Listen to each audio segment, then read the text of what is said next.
আপনারা শুনছেন Sourav scene express. চলুন শুরু করা যাক। মুভির শুরুতে দেখা যায় এক লোক জোর করে একটি কিশোরী মেয়েকে ধর্ষণ করার চেষ্টা করছে, কিন্তু মেয়েটি বাধা দিলে সে মেয়েটির গোপন অঙ্গে মরিচের গুঁড়া ঢুকিয়ে দেয়। প্রচণ্ড যন্ত্রণায় মেয়েটি চিৎকার করতে থাকে। মেয়েটির চিৎকারে লোকটি কোনো ভ্রুক্ষেপ করে না, সে আরও বসে বসে হাসছিল। তখন সেখানে সোনু নামের এক লোক আসে, আর সে মেয়েটির চিৎকারের কারণ জানতে চায়। তখন মধ্যবয়সী সেই লোকটি হাসতে হাসতে মেয়েটির চিৎকারের কারণ বলতে থাকে। মেয়েটিকে হাসপাতালে নিয়ে গেলে লোকজনের মাঝে জানাজানি হয়ে যাবে, তাই সোনু সেই মেয়েটির মুখে বালিশ চাপা দিয়ে মেয়েটিকে মেরে ফেলে। তারপর মেয়েটির লাশ চাদরে পেঁচিয়ে শ্মশানে নিয়ে যায়। শ্মশানের ডোম সোনুর কাছে মেয়েটির নাম ঠিকানা জানতে চায়। সোনু ডোমকে চোখ রাঙিয়ে বলে, এটি বানশিবাবুর মাল, চুপচাপ কাজ শেষ করো, আর কাজ শেষে ভুলে যাবে আমরা এখানে এসেছিলাম। ডোম নিরুপায় হয়ে চুপচাপ তার কাজ শেষ করে, আর সোনুরা সেখান থেকে চলে যায়। এ হচ্ছে ভিশালী। ইউটিউবে তার নিজের একটি নিউজ চ্যানেল রয়েছে। একদিন মাঝরাতে গুপ্তা নামে এক লোক তাকে ফোন করে দেখা করতে বলে। গুপ্তা বিভিন্ন নিউজের সোর্স হিসেবে কাজ করে। ভিশালী মাঝরাতে গুপ্তার সাথে দেখা করতে যায়। গুপ্তা ভিশালীর হাতে একটা ফাইল দিয়ে বলে, আমাদের রাজ্যে যতগুলো চাইল্ড শেল্টার হোম আছে তার সবগুলোর গত বছরের অডিট রিপোর্ট এটি। মুনাওয়ারপুরের এক চাইল্ড শেল্টার হোমের বিরুদ্ধে মেয়েদের ওপর শারীরিক নির্যাতন ও তাদের মিসিং হয়ে যাওয়ার রিপোর্ট রয়েছে। রিপোর্ট দেওয়ার 2 মাস পার হয়ে গেলেও আমাদের রাজ্য সরকার, পুলিশ, প্রশাসন কেউ কোনো ব্যবস্থা নেয়নি। দেখেন আপনি কিছু করতে পারেন কিনা। ভিশালী বলে, এই নিউজ যদি মিথ্যা হয় তখন কি হবে? গুপ্তা বলে, ম্যাডাম, আগে আপনি তথ্যগুলো যাচাই করে নেবেন, তারপর আমাকে টাকা দেবেন। ভিশালীর চ্যানেলের নাম কোশিশ নিউজ। তার চ্যানেল অতটা জনপ্রিয় না হলেও ভিশালী তার কাজের ব্যাপারে খুবই আন্তরিক। সে সততার সাথে তার চ্যানেল দাঁড়া করানোর চেষ্টা করতে থাকে। আর এখানে তার একমাত্র সহযোগী তার ক্যামেরাম্যান ভাস্কর। ভিশালী বিবাহিতা। তার স্বামী অরবিন্দ তাকে এবং তার কাজে খুবই সাহায্য করে। পরের দিন ভিশালী ভাস্করকে সাথে নিয়ে মুনাওয়ারপুর যায়। মুনাওয়ারপুরে সে শেল্টার হোমের সামনে গিয়ে ছবি তুলতে থাকে। তাদের ছবি তুলতে দেখে সেখান থেকে সোনু বের হয়ে আসে, আর তাদের বকাঝকা করে সেখান থেকে তাড়িয়ে দেয়। মুনাওয়ারপুরেই ভিশালীর বোন আর দুলাভাই থাকে। ভিশালী তাদের সাথে দেখা করতে যায়। ভিশালীর দুলাভাই পেশায় উকিল, সে মুনাওয়ারপুর কোর্টে প্র্যাকটিস করে। ভিশালীর দুলাভাই তার এই চ্যানেল ফ্যানেল বন্ধ করে বাচ্চা নিতে বলে। বিয়ের এত বছর হয়ে গেছে, কিন্তু ভিশালী এখনো কোনো সন্তান নেয়নি। ভিশালীও বাচ্চা নিতে চায় না, সে আগে তার চ্যানেলটাকে দাঁড়া করাতে চায়। ভিশালী ভাস্করকে নিয়ে চলে যায় চাইল্ড ওয়েলফেয়ার অ্যাসোসিয়েশনের কর্মকর্তা মিথিলেশ সিনহার সাথে দেখা করতে। ভিশালী মিথিলেশের কাছে মুনাওয়ারপুর গার্লস শেল্টার হোমের রিপোর্টের বিষয়ে জানতে চায়, কিন্তু মিথিলেশ বলে, আমাদের কাছে এ ধরনের কোনো রিপোর্ট নেই।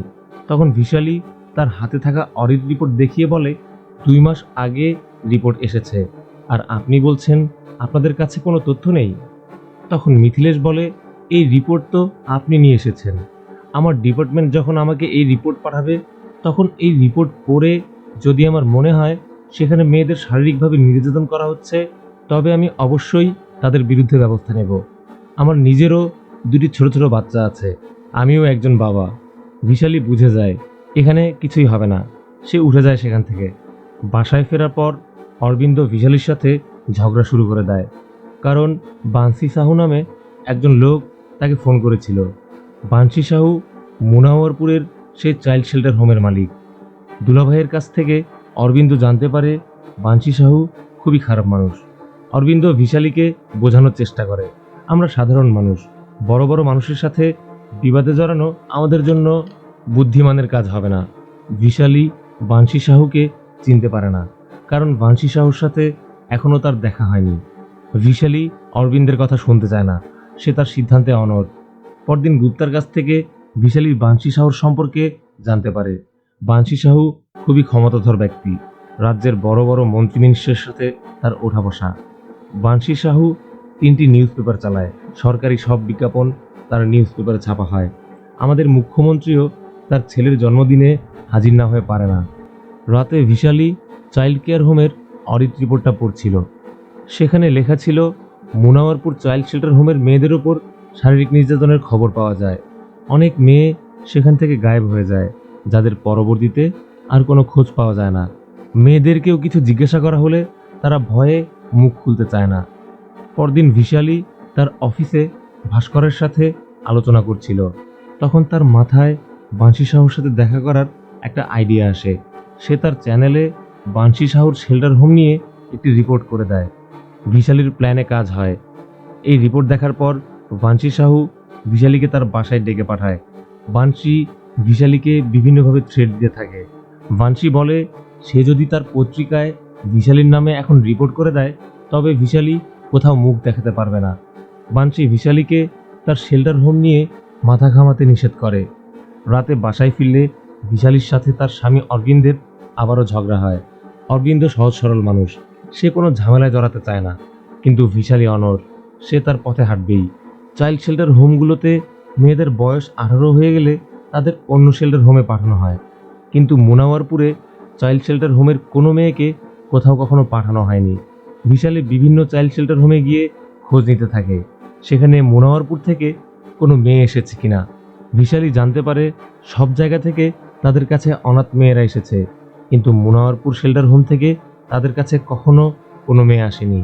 এভাবে খুঁজতে খুঁজতে ভিশালী সুধা নামে একটি মেয়ের খোঁজ পায়, যে মুনাওয়ারপুর চাইল্ড শেল্টার হোমে রান্নার কাজ করত। ভিশালী আশার আলো দেখতে পায়, সুধার কাছ থেকে হয়তো কোনো তথ্য পাওয়া যাবে। সুধা প্রথমে মুনাওয়ারপুর সম্পর্কে কিছু বলতে রাজি হচ্ছিল না, কিন্তু পরবর্তীতে নাম না প্রকাশ করার শর্তে সুধা কথা বলতে রাজি হয়। সুধা মুনাওয়ারপুর চাইল্ড শেল্টার হোমে রান্নার চাকরি নেয়। সেখানে প্রথমেই তার সাথে দেখা হয় সোনুর সাথে। সোনুই সেখানে সব কিছুর দেখাশোনা করত। তারপর তার পরিচয় হয় বেবি রানীর সাথে, যাকে দেখে প্রথমে সুধার ভালো মানুষ মনে হয়। বেবি রানী সুধাকে একটি হলরুমে নিয়ে যায়। সেখানে ছোট বড় বিভিন্ন বয়সী অনেক মেয়ে ছিল। সেই মেয়েগুলো একটা হলরুমে গাদাগাদি করে থাকতো। তাদের জন্য কোনো বিছানার ব্যবস্থা ছিল না। ফ্লোরে যে যেখানে জায়গা পেত সেখানেই শুয়ে পড়তো। সুধাকে বলা হয় এখানে বেশিরভাগ মেয়েই পাগল, সুধা যেন তাদের সাথে কথা না বলে।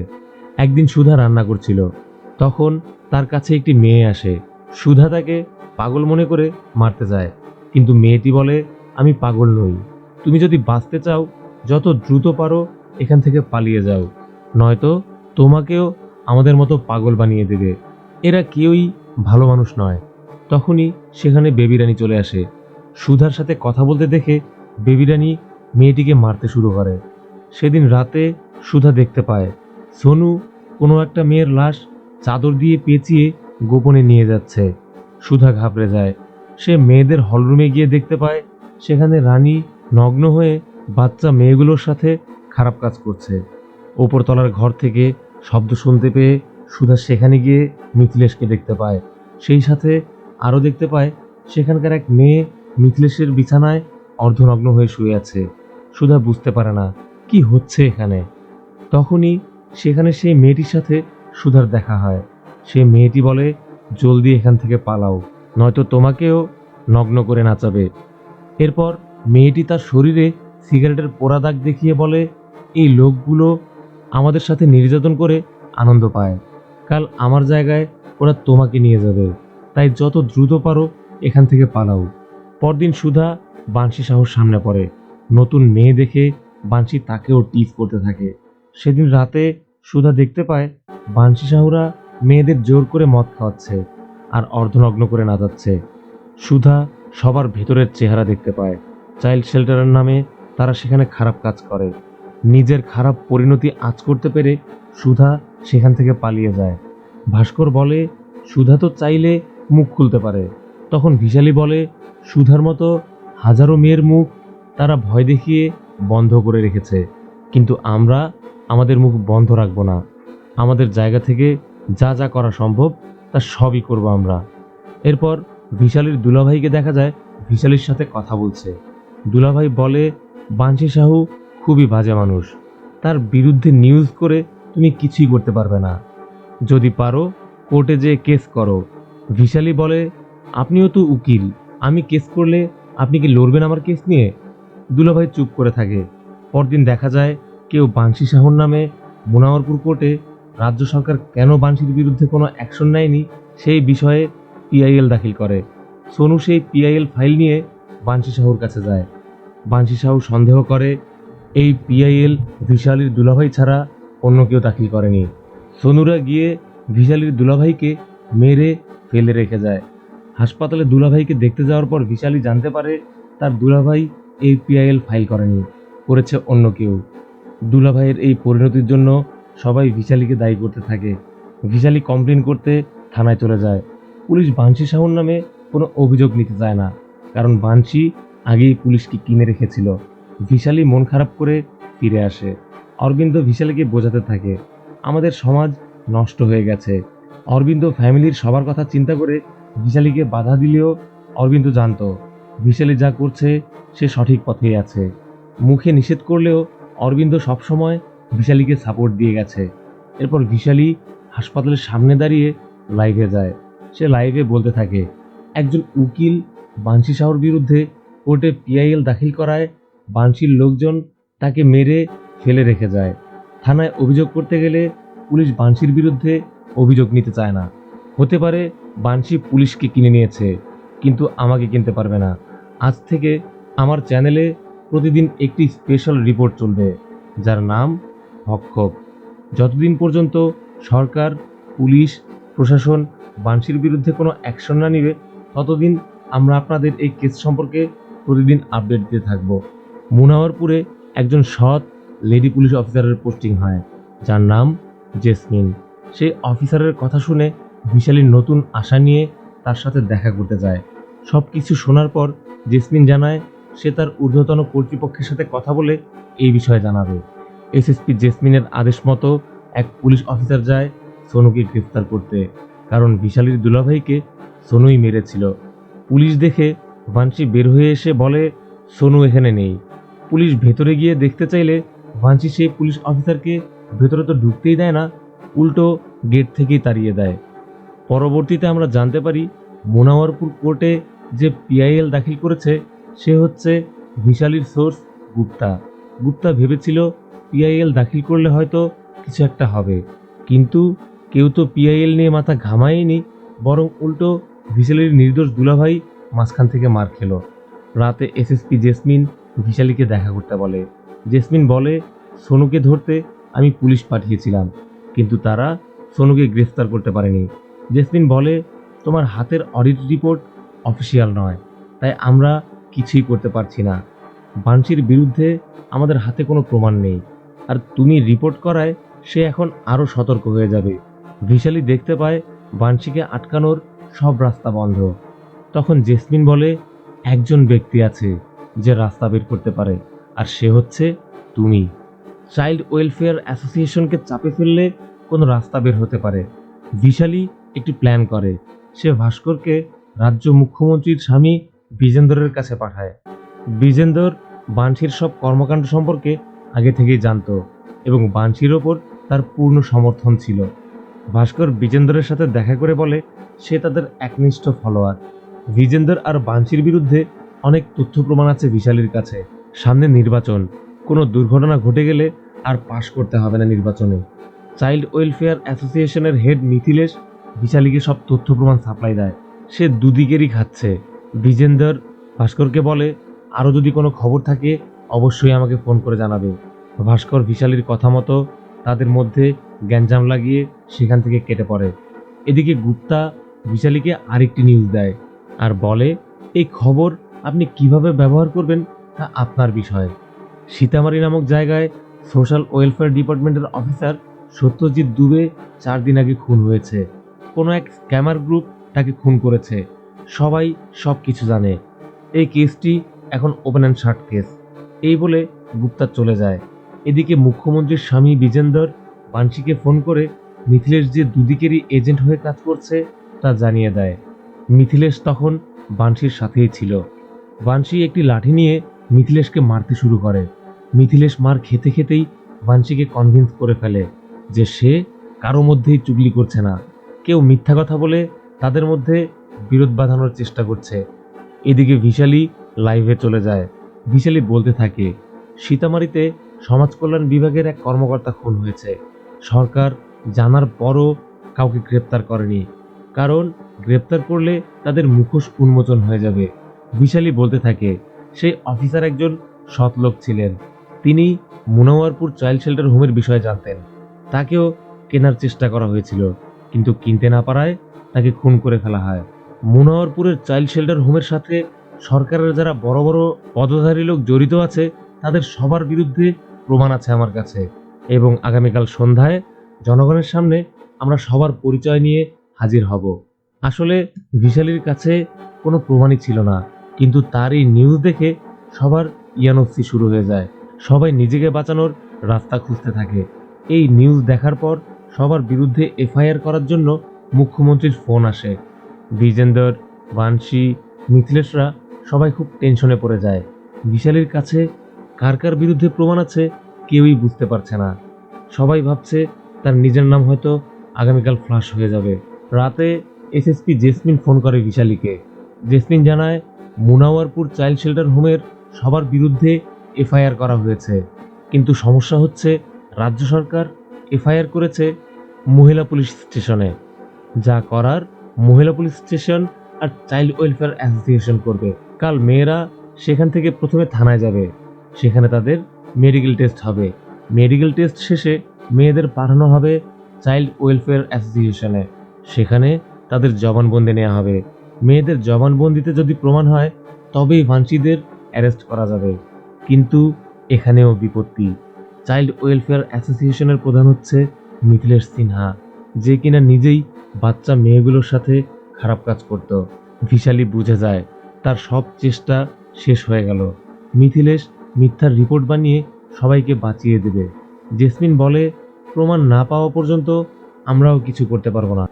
বিশালী বলে আমি যদি প্রমাণ আনতে পারি তবে। জেসমিন বলে তাহলে কারো পারমিশন ছাড়াই আমি বানশিকে অ্যারেস্ট করব। বিশালী চলে যায় তার একমাত্র সাক্ষী সুধার কাছে। সুধা স্ট্রেইট বলে দেয় সে ক্যামেরার সামনে আসতে পারবে না, কারণ বানশিদের চেহারা সে খুব কাছ থেকে দেখেছে। বিশালী বলে যে মেয়েগুলো তোমাকে পালিয়ে যেতে সাহায্য করলো, তোমাকে বাঁচিয়ে দিল, আজ তুমি তাদের থেকে মুখ ফিরিয়ে নিচ্ছ, কিভাবে ক্ষমা করবে নিজেকে তুমি? বিশালী মন খারাপ করে বের হয়ে যায় সেখান থেকে। বাইরে দাঁড়িয়ে হতাশায় কাঁদতে থাকে। ভাস্কর বলে অযথায় কষ্ট করলাম আমরা, চলো ফিরে যাই। তারা যখন গাড়িতে উঠতে যাচ্ছিল তখনই সুধা বের হয়ে আসে। সে সাক্ষী দিতে রাজি হয়। তখনই বিশালী সুধাকে নিয়ে লাইভে চলে যায়, আর মুনাওয়ারপুর চাইল্ড শেল্টার হোমের ভিতরে চলা সবকিছু সবার নাম সহ বলতে থাকে সুধা। সুধা বলতে থাকে সেই শেল্টার হোমের সাথে যারা জড়িত তারা সবাই এক একজন পশু। সেখানে এতিম নাবালিকা বাচ্চা মেয়েদের সাথে খারাপ কাজ করা হয়। বানশি সাহু নিজেই সেখানে বাচ্চাদের সাথে খারাপ কাজ করে এবং অন্যদের দিয়েও করায়। সেখানকার পরিচারিকা বেবিরানী মেয়েদের কৃমির ওষুধের কথা বলে ঘুমের ওষুধ খাওয়ায়। তারপর বিভিন্ন লোক বাচ্চা মেয়েগুলোর সাথে ঘুমের মধ্যেই খারাপ কাজ করত। রাতে বেবিরানী বাচ্চাদের নগ্ন হয়ে শুতে বলতো, আর নিজেও নগ্ন হয়ে তাদের সাথে খারাপ কাজ করত। সেখানে কাজ করত সোনু, বাচ্চাবাবু, মিথিলেশ সিনহা, একজন ডাক্তার সহ আরও কিছু লোক। তারা জোর করে মেয়েদের মদ খাওয়াতো, তারপর অশ্লীল গানের সাথে তাদের নগ্ন করে নাচাতো। সেখানে কিছু মেয়ে গর্ভবতী হয়ে যায়। তারপর সেই গর্ভবতী মেয়েগুলোকে চিকিৎসার পরিবর্তে মেরে গুম করে ফেলে। সুধা যা যা জানতো তার সব কিছুই বলতে থাকে। সিন চলে যায় পরদিন সকালে। এসএসপি জেসমিন চাইল্ড শেল্টার হোমের সামনে হাজির হয়ে যায়। সাথে নিয়ে যায় কয়েক গাড়ি পুলিশ। শেল্টার হোমের ভিতরে ঢুকে দেখতে পায় একটি হলরুমে গাদাগাদি করে অনেকগুলো অসহায় মেয়ে চুপচাপ বসে আছে। কারো বয়স 6 বছর, তো কারো 12 বছর, তো কারো হয়তো 15। সেই হলঘরে বেবিরানীকেও দেখা যায়। পৃথিবীর সকল ঘৃণা জেসমিনের চোখে। বেবিরানীকে কষে এক চড় লাগায় জেসমিন, যেখানে এতদিন এই বিষয়ে বিশালী ছাড়া আর কেউই একটা শব্দ উচ্চারণ করেনি। আর আজ সব মিডিয়া বানশি সাহুর চাইল্ড শেল্টার হোমের সামনে। আজ সবাই লাইভে নিউজ করছে, সবাই তাদের টিআরপি বাড়াতে ব্যস্ত। পুলিশ শেল্টার হোমের ভিতরে মেয়েদের নির্যাতনের সকল আলামত জব্দ করতে থাকে। যৌন উত্তেজক ঔষধ, ঘুমের ঔষধ, অশ্লীল ম্যাগাজিন, চাদর লেগে থাকা রক্তের দাগ, এসব দেখে যে কারো বুকই কেঁপে উঠবে। এই অসহায় বাচ্চাগুলো কাউকেই কিছু বলতে পারেনি। এতগুলো বছর এই অমানবিক নির্যাতন তাদের চুপচাপ মুখ বন্ধ করে সহ্য করতে হয়েছে। সেখানে থাকা সব মেয়েদের মুখ ওড়না দিয়ে ঢেকে পুলিশ তাদের সেখান থেকে বের করে নিয়ে যায়। এদিকে দেখা যায় আমাদের মুখ্যমন্ত্রী সাংবাদিকদের সাথে কথা বলছে। যেখানে তার স্বামী নিজেই এই শেল্টার হোমের সাথে জড়িত ছিল, সেখানে আমাদের মুখ্যমন্ত্রী আসামিদের গ্রেপ্তার করার বিষয়ে সব ক্রেডিট নিজেই নিয়ে নেয়। মুখ্যমন্ত্রী বলে, খবর পাওয়ার সাথে সাথেই আমরা দোষীদের অ্যারেস্ট করার ব্যবস্থা করেছি। আমাদের সরকার অন্যায়ের বিরুদ্ধে সবসময় তৎপর। এদিকে মিথিলেশ সিনহাকেও দেখা যায় সাংবাদিকদের সাথে কথা বলছে। পিচাস মিথিলেশ সাংবাদিকদের সামনে জ্ঞানগর্ব কথা বলতে থাকে। বানশির কাছ থেকে এত বছর ফায়দা নিয়ে এখন সটকে পড়েছে সে। এসএসপি জেসমিন বানশি সাহুকে তার ঘরে বসে থাকতে দেখে। সেখানে সোনু আর বাচ্চা বাবুও ছিল। যেই বানশি সাহুর সামনে কেউ মাথা উঁচু করে কথা বলতে পারতো না, আজ সেই বানশিকে জেসমিন হাতকড়া পরিয়ে সবার সামনে দিয়ে নিয়ে যাচ্ছে। এতদিন যেখানে কেউ বানশির বিরুদ্ধে একটি টু শব্দ উচ্চারণ করতে পারেনি, সেখানে আজ সবাই বানশির বিচার চায়। আজ সবার গলা দিয়েই কথা বেরোচ্ছে। কোশিশ চ্যানেলের নিউজ প্রেজেন্টার বিশালীকে দেখা যায় ভক্ষক সিরিজের শেষ নিউজটা প্রেজেন্ট করছে। বিশালী বলছে, আমাদের সমাজে সব জায়গায় এ ধরনের ঘটনা ঘটছে। কেউ দেখছে তো কেউ দেখছে না। যারা আবার দেখছে তাদের মধ্যে কেউ কেউ সমবেদনা জানাচ্ছে, আবার অনেকের নিজের পরিবারের কেউ আক্রান্ত না হওয়া পর্যন্ত তাদের মধ্যে সমবেদনাও যাচ্ছে না। আসলে এত অনাচার অবিচার কোনো কিছুতেই আমাদের আর কিছুই যায় আসছে না। কারণ আজ ফেসবুক ইউটিউবের যুগে আমাদের ইমোশন একদম নেই হয়ে গিয়েছে। আমরা আজ আর এসব বঞ্চিত শোষিত মানুষের কথা ভাবতে চাই না। এই সমাজের সিস্টেমের ওপর প্রশ্ন রেখে নিউজ শেষ করে বিশালী। আর এখানেই শেষ হয়ে যায় মুভিটি। ভিডিওটি কেমন লাগলো অবশ্যই কমেন্টে জানাবেন। ধন্যবাদ, সবাইকে সালাম।